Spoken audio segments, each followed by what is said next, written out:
నాగచైతన్య కెరీర్‌లో బిగ్గెస్ట్ ఓపెనర్‌గా ఈ 'తండేల్' మూవీ నిలిచింది. మొత్తానికి 100,00,00,000 అయితే కలెక్ట్ చేసేది. 'రాజులమ్మ జాతర' కలెక్షన్ పరంగా కూడా చూపించాడు. సినిమాకి బ్లాక్ బస్టర్ రెస్పాన్స్ వచ్చింది. అలాగే కలెక్షన్ కూడా పెరిగింది. మొదటి రోజు డే 1 కలెక్షన్స్ వరల్డ్ వైడ్‌గా 21,00,00,000 అయితే వచ్చాయి. అఫీషియల్‌గా మూవీ టీమ్ వాళ్ళే సినిమా డే 1 కలెక్షన్‌ని రివీల్ చేయడం జరిగింది. వరల్డ్ వైడ్‌గా డే 1 21.27 క్రోర్ గ్రాస్ కలెక్ట్ చేసింది.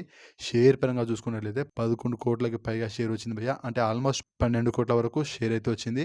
సో నాగచైతన్య కెరీర్‌లో బిగ్గెస్ట్ ఓపెనర్‌గా ఈ 'తండేల్' మూవీ నిలిచింది. దీనికంటే ముందు same combination Naga Chaitanya and Sai Pallavi వీళ్ళిద్దరి కాంబినేషన్‌లో వచ్చిన లవ్ స్టోరీ మూవీ ఇప్పుడు ఆ సినిమా రికార్డ్‌ని కూడా బ్రేక్ చేసింది ఈ 'తండేల్' మూవీ. సో లాంగ్ రన్‌లో ఇంకా ఎంతవరకు కలెక్ట్ చేస్తదో చూద్దాం. 100,00,00,000 అయితే ఈజీగా కలెక్ట్ చేస్తది. దీంట్లో డౌటే లేదు. ఇంకా ఎక్కువ ఎంతవరకు కలెక్ట్ చేస్తదో చూద్దాం. రోజు రోజు టాక్ అయితే పాజిటివ్‌గానే ఉంది. ఎక్కడ చూసినా వాట్సాప్ స్టేటస్‌లల్ల, ఇన్‌స్టా రీల్స్‌లలో, యూట్యూబ్ షార్ట్స్‌లలో ఎక్కడ చూసినా కూడా 'తండేల్' హవానే నడుస్తుంది. మాస్ ఉంది సినిమా. వెళ్లి చూడండి భయ్యా. టికెట్‌లు కూడా దొరుకుతలేవు. సో బాగుంది.